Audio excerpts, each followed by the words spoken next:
क्या कोई सोच सकता है कि आजकल क्या ट्रेंड चल पड़ा है? कमाए कोई दूसरा और सुख कोई और भोगे।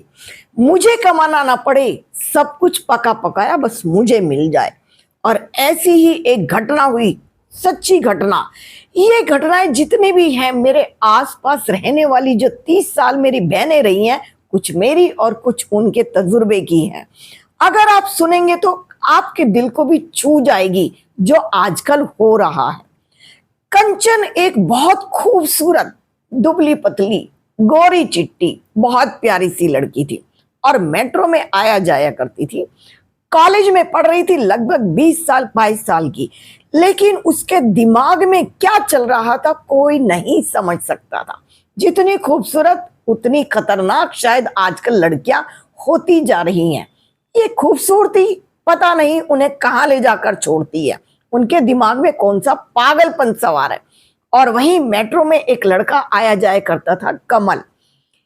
कमल एक कंपनी का मालिक था, लेकिन मेट्रो में इसलिए आता जाता था कि उसके घर के सामने से भी मेट्रो थी और उसके कंपनी के सामने नोएडा में भी उसकी मेट्रो जाती थी, इसलिए वो गाड़ी का रिस्क नहीं लेता था। बहुत ही खूबसूरत, जिम करता था, गठीला नौजवान। एक ही खूबी थी, कभी किसी लड़की से बात नहीं करता था, कोई इंटरेस्ट उसका उनमें नहीं था। अपनी दुनिया में रहना, कमाना कमाना कमाना और इसके अलावा कुछ भी नहीं सोचना। मेट्रो में मिली और उसकी नजर जब उस पर पड़ी तो एक पल के लिए उसको देखा और दूसरे पल उसने फिर अपनी धुन में मगन हो गया। कानों में लीड लगी थी, गाने सुन रहा था, फिर उस पर कोई ध्यान नहीं पड़ा। लेकिन कंचन समझ चुकी थी उसकी पर्सनैलिटी को देखकर कि यह लड़का हो ना हो कोई बड़े घर का है, मालदार, मोटी पार्टी, मोटी आसामी है। और कमल इस बात को नहीं समझ सका। धीरे धीरे आते जाते वो लड़की जानबूझकर उसके साथ उसी के कंपार्टमेंट में खड़ी होती और उससे बातें करने की कोशिश करती। धीरे धीरे उनमें दोस्ती हो गई और दोस्ती होते होते वो थोड़ी सी आगे बढ़ने लगी और वो उसके फ्लैट पर आने जाने लगी। कमल उसकी किसी भी बात को समझ नहीं पा रहा था। उसे लगा था कि जीवन में पहली बार कोई लड़की मिली है और उसे अच्छी लगने लगी है। लेकिन उसके घर में जो एक काम करती थी, रामरती, रामरती समझ चुकी थी कि उसके दिल में कुछ और ही चल रहा है। उसके जाने के बाद उसने कहा, भैया मैं आपसे कुछ बात करना चाहती हूँ। कमल ने कहा, बोलो क्या कहना है। उसने धीरे धीरे उसके कान में कुछ फुसफुसाया। पहले तो कमल को किसी बात का भी अंदाजा नहीं हुआ कि ऐसा भी कुछ हो सकता है, क्योंकि जीवन में पहली बार उसे कोई लड़की मिली थी, उसे वो अच्छी लगने लगी थी और उस पर धीरे धीरे वो भरोसा भी करने लगा था। लेकिन रामरती अनुभव थी। रामरती ने जैसे ही उसको बताया, उसने कहा कि इन्होंने मुझे हमेशा संभाला है, मेरे घर को संभाला है। भले ही वो मेरी आया थी, लेकिन मेरे पूरे घर की देखभाल रामरती ही किया करती थी। आंटी कहा करता था और पूरी तरह उनके ऊपर डिपेंड भी था। उनकी बात को अनसुना नहीं कर पाया। और उन्होंने कहा, मैं आपको पूरे प्रूफ के साथ ये चीज दूंगी कि ये लड़की आपको चीट कर रही है। अब धीरे धीरे उन्हें इस बात पर यकीन भी होने लगा था।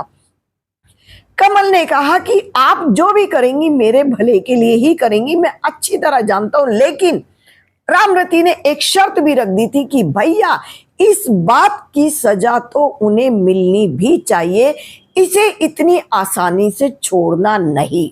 अब एक दिन की बात, फ्लैट के ऊपर जब भाई नहीं थे, कमल घर के अंदर नहीं था, उसकी मम्मी और वो दोनों कमरे में आ गए और बातें कर रहे थे। अब कंचन ने अपनी मां को भी कमल का घर दिखा दिया था। इतना आलीशान फ्लैट देखकर जैसे कंचन की मां के तो तोते उड़ गए थे। इतना आलीशान घर और गाड़ियां फ्लैट के नीचे खड़ी थी। फिर भी वो मेट्रो से आया जाया करता था सुविधा के लिए। लेकिन धीरे धीरे उन्होंने प्लानिंग बनानी शुरू की और उन्हें नहीं पता था कि कोई और भी उनकी प्लानिंग को रिकॉर्ड कर रहा है। प्लानिंग इतनी खतरनाक थी कि रामरती के पैरों तले जमीन निकल गई कि ये भैया के साथ क्या होने वाला है। मैंने उनका नमक खाया है, उनके पैसे से मेरा घर चलता है। वो पूरी तरह समर्पित थी उसके घर में। रिकॉर्डिंग कर ली और अपना फोन जेब के अंदर रख लिया और अपने काम में मगन हो गई। अभी भी उसको नहीं दिखाया था। धीरे धीरे बात यहां तक पहुंची कि शादी की तैयारियां होने लगी और कमल को समझा दिया था कि भैया पूरे समाज के सामने इनका सच आना चाहिए, नहीं तो आप जैसे पता नहीं कितने लड़कों के साथ ये घटना घट सकती है, ये किस किस को और ज्यादा बेवकूफ बना सकती है। कमल ने भी हाँ कर दी थी। वो समझ चुका था कि पहली गलती वो कर चुका है जब उससे वो बातचीत करने लगा था। लेकिन जीवन के अनुभव कैसे होते? जीवन के अनुभव तो किसी के आने से, दुख देने से और समझने से ही होते हैं। जब दूर दूर से हर कोई अच्छा लगता है, दूर के ढोल सुहावने, लेकिन जब भी कोई संबंध में, संपर्क में आकर साथ रहने लगे, तब धीरे धीरे उसकी असलियत खुलती है। और वही हो भी रहा था। लेकिन उसके चेहरे पर तो जैसे नकाब पड़ा था, लिपाई पुताई। इतनी मुस्कुराहट के साथ कंचन रहती थी कि हर कोई उसके ऊपर भरोसा कर ले। शादी का वो दिन भी आया। शादी का लहंगा भी कमल ने ही खरीदा था, ज्वेलरी भी कमल ने ही खरीदी थी, पूरा अरेंजमेंट कमल ने ही किया था। और सेहरा बांधकर जब वो फेरे लेने के लिए खड़ा ही हुआ था, तभी जहां पर शादी हो रही थी, बड़े से वेंकट हॉल में टीवी, एलईडी टीवी पर एक वीडियो चलनी शुरू हो गई थी। और पूरा का पूरा ध्यान गेस्ट जितने भी थे, कंचन के रिश्तेदार और कमल के रिश्तेदार, सामने जितने भी गेस्ट आए हुए थे और जितने भी कंपनी में काम करने वाले थे, वो सब फेरों की तरफ ना देखकर पूरे के पूरे लोग एलईडी की तरफ देखने लगे। और तभी एलईडी पर एक आवाज गूंजी थी और वो आवाज थी कंचन और उसकी माँ। कंचन की माँ कह रही थी कि धीरे धीरे तुम अपने भाई को इसकी कंपनी में एडजस्ट कर देना और धीरे धीरे उसको इस कंपनी का मैनेजर बना देना। विश्वास में लेकर हम इसको इसके रास्ते से हटा ही देंगे। किसी भी तरह से कोई भी योजना, उस समय हम कुछ ऐसा करेंगे कि हटा ही देंगे। लेकिन उससे पहले इस फ्लैट को, इस गाड़ी को अपने नाम पर करवा लेना, चाहे उसमें कितना भी टाइम लगे। और एक चीज तुझे करनी ही होगी, अपनी खूबसूरती का जाल मजबूत करना होगा, इसको ढीला मत पड़ने देना। बहुत ही आराम से ऐसी खतरनाक माँ जो अपनी बेटी का घर बसा सकती थी, जो आज तक घरों में होता आया है कि हर माँ अपनी बेटी को अच्छी शिक्षा देकर तब विदा करती है, बेटी तेरा घर बसे, तू फले फूले, दूधो नहाओ, फूलो फलो, और तू अपने संसार में जाके बस जाए। तू खुश रहेगी तो मैं खुश रहूंगी। लेकिन ऐसी माँ जो अपनी बेटी की शादी होने से पहले ही उसे विधवा के रूप में भी देख रही थी, सिर्फ उसके फ्लैट, उसकी कंपनी, उसकी गाड़ी को कब्जे में लेने के लिए कि कमाए कोई और खर्चेंगे हम। कितनी बड़ी साजिश! ऐसा हर घर में तो होता नहीं, लेकिन कुछ घटनाएं तो दुनिया में बिल्कुल सामने आ चुकी हैं। सिर्फ या तो दूसरे को प्यार पाना है, कोई दूसरा हो, या उसके पैसे पर कब्जा करना है। पैसे के लिए दुनिया आजकल क्या नहीं करती है, क्या क्या नहीं गुजरती है।